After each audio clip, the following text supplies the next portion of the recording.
So, I have a challenge for you to start things off. Okay, I'm listening. Imagine yourself at a dinner party.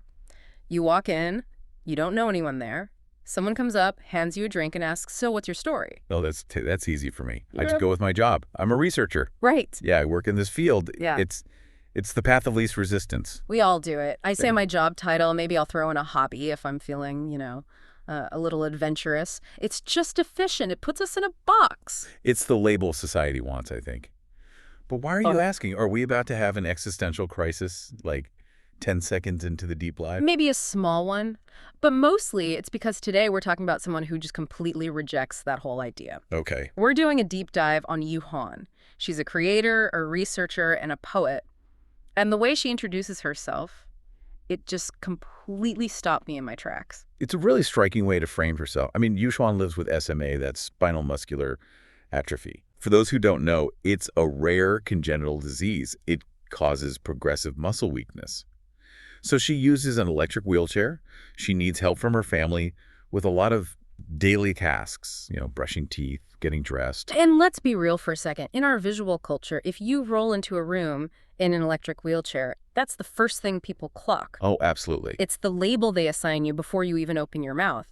But Yu-Hsuan, she doesn't start there. No. She insists on saying, I'm someone who loves literature, painting, and imagination first. It's so powerful. In disability studies, we talk about person-first language. Right. It's that difference between saying a disabled person, where the disability is the whole identity, Right. and a person with a disability. Yu-Hsuan is just, she's living that. She's saying the wheelchair is a tool I use. Exactly. Yeah. But the imagination, that's who I am. I get it, and I really respect it. But can I play devil's advocate for a minute? Go for it. Isn't that almost ignoring the reality of it?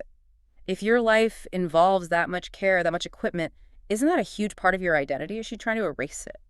I don't think she's erasing it. I think she's re-ranking it. And honestly, that re-ranking is the key to understanding, well, everything she's done. Okay.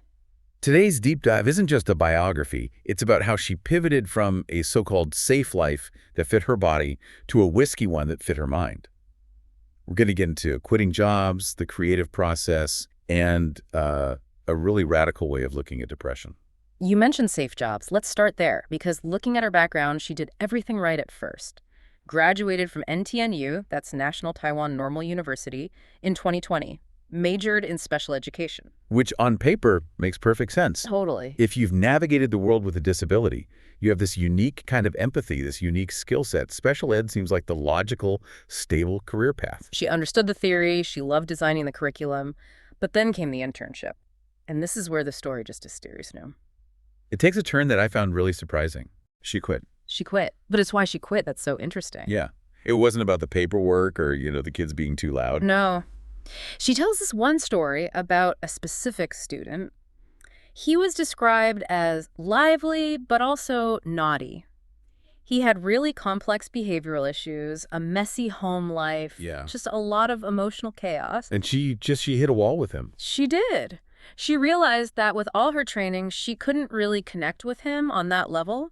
And she said her own life experience was, quote, too thin. Too thin. That phrase is incredible. It really is. What does that even mean? She's dealt with this major medical condition her entire life. How is that a thin experience? Well, that's the insight, isn't it? We assume that suffering is universal, that if you've suffered in one way, you automatically get all other kinds of suffering. Ah, okay. But Yu-Hsuan realized that because of her SMA, her life had been, in some ways, very sheltered. She had a loving family, a structured routine.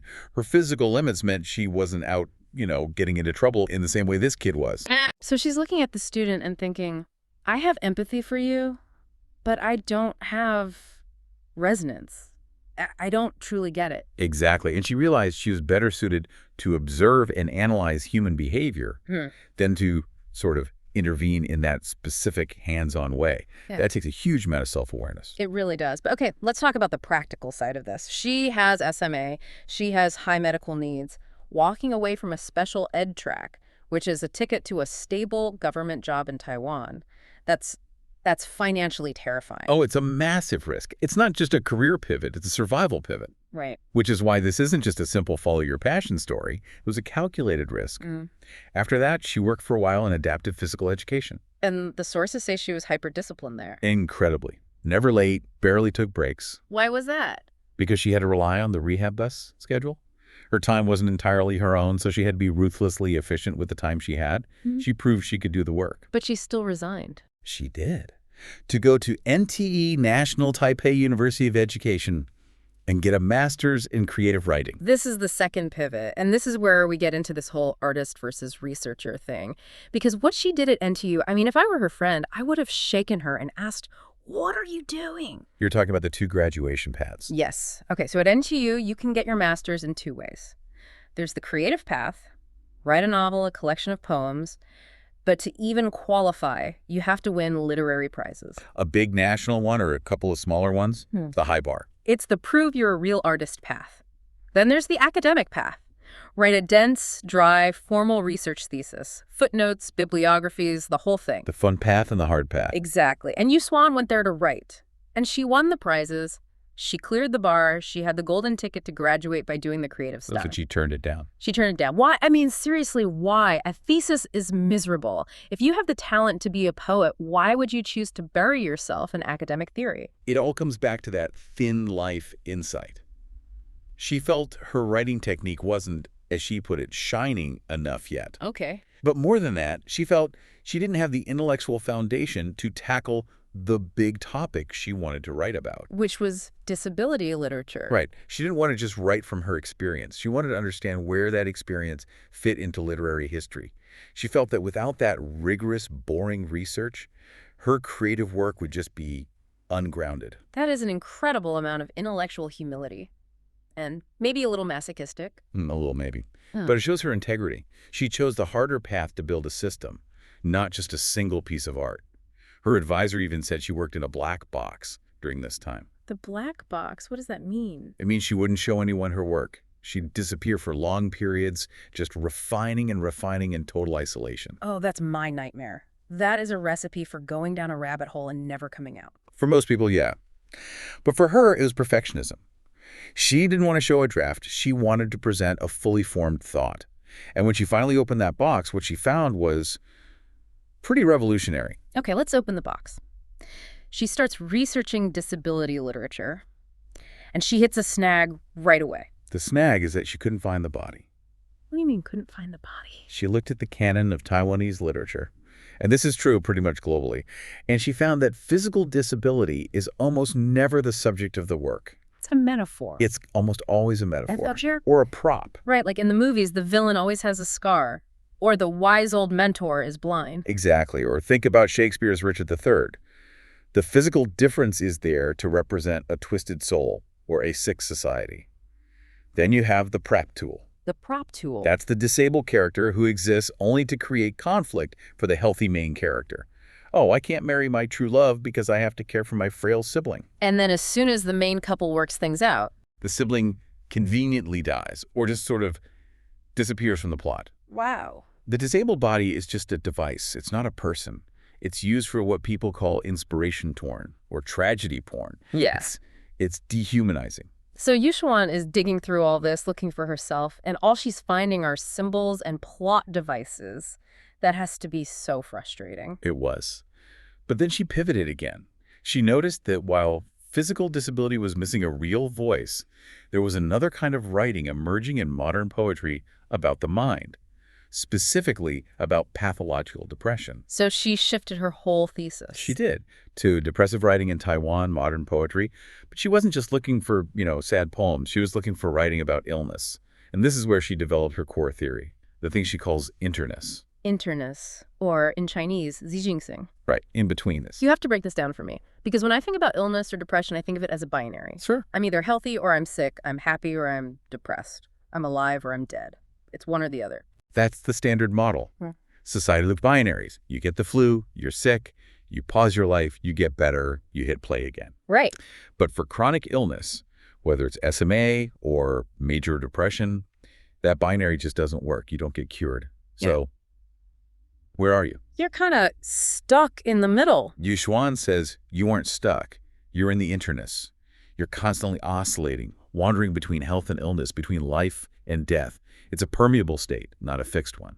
She has this amazing example from a poem to explain this. It's by a poet named Ami, and the poem is called Grave Life. Yes, grave life. It's a fantastic example. And in this poem, the speaker is literally in a grave. But Yeah. they're not just lying there. They're baking cakes. They are baking cakes. I have to admit, when I first read that, I laughed. It just sounds so absurd. Like, oh, I'm dead, but let me just whip up a quick bundt cake. It sounds absurd, but it's not mockery. It's a Absolutely. radical realism. Think about it.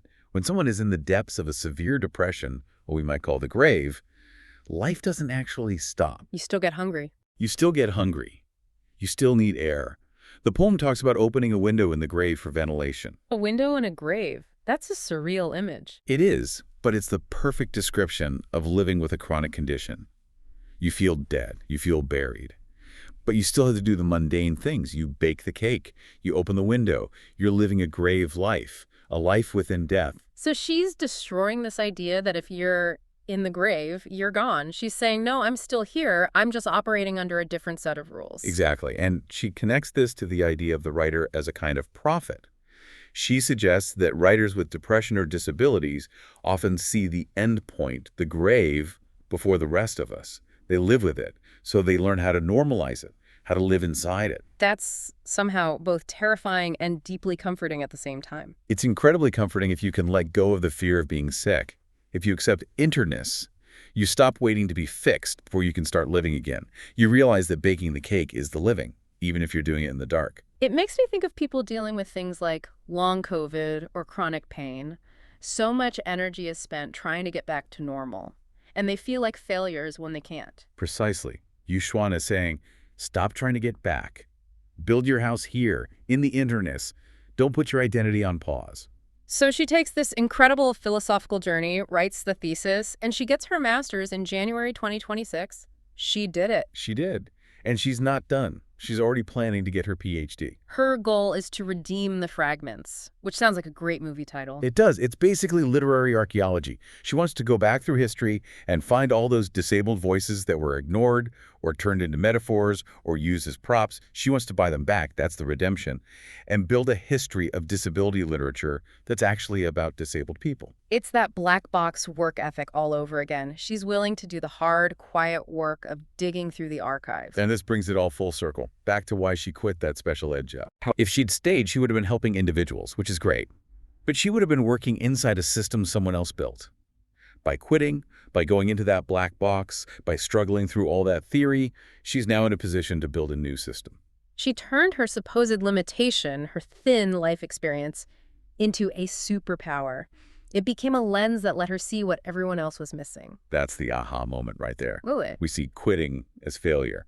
Oh, she couldn't handle teaching. No, she was just miscast. She wasn't a bad teacher. She was a misplaced researcher. Exactly. So as we wrap up, there's been a lot. From inspiration porn to baking in graves, what's the big takeaway for someone listening who doesn't have SMA and isn't a poet? I think the first one's about innerness. We all have times in our lives where we feel buried. A career failure, a breakup, just burnout. And we treat that as lost time. Right. I'll start living again when I get a new job or when I feel better. Yeah. And Yu-Hsuan's research is a challenge to that. It says, bake the cake in the grave. Find the life inside the difficulty. Don't just wait for the binary switch to flip back to perfect. And the second thing for me is about that person-first idea, but for our whole lives. We started by talking about labels. Yu-Hsuan refused the label of the disabled girl, but she also refused the safe label of the special ed teacher. She insisted on being the imagination. And she took a huge risk to make her life align with that inner truth. And look at the result. She's literally changing how we read literature. I want to leave everyone with one last thought to chew on. We talk about how we use disability as a metaphor, a blind government, a crippled economy. All the time. We do it without thinking. Yu-Hsuan's work is a warning that every time we do that, we're erasing the real human beings behind those words. We're turning people into symbols. So my challenge to you and to myself is to just catch it. The next time you hear one of those metaphors, stop for a second and ask, what actual story is being erased here? What fragment are we ignoring because the metaphor is easier? That's the real work. Listening to the literal story, not just the convenient one. A huge thank you to Yu-Hsuan for her work, which is clearly just the beginning. We will be watching for that PhD dissertation. Absolutely. I cannot wait to read what she does next. And thank you for listening to this deep dive. Go bake a cake, even if it feels a little dark. We'll catch you next time. Take care.